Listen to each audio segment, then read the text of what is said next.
सिद्धेश्वर कुरोली एक आदत एक बैल मैदानाचा गट क्रमांक 22 सुटला आहे. गट क्रमांक 22मध्ये आज आपल्याला विठ्ठल नानांचा तेजा आणि भोंगा हा घरचाच पाळताना दिसला. बघताय तुफान असं स्पीड लागला आहे. नामांकित मैदान आहे आणि नानांचा तेजा भरपूर दिवसांनी मैदानात आला आणि बघताय तुफान स्पीड लागला आहे. नानांच्या तेजाला सोबत होता भोंगा, नवीन खरेदी छोटा भोंगा आणि टॉपचं नियोजन होतं या सिद्धेश्वर कुरोली मैदानात.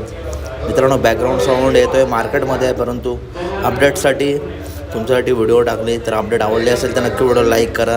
आज आपल्या सर्वांचा लाडका बकासूर मैदानात नाही आहे. काल बकासूर सुट्टीला पडला, परंतु एकदम सुखरूप आहे आणि आज विठ्ठल नानांचा घरचा साज आपल्याला या मैदानात पळताना दिसला. तसेच नामांकित आणि टॉप नदींचे अपडेट व्हिडिओमार्फत तुम्हाला देत राहील. त्यासाठी चॅनलला सबस्क्राईब करा.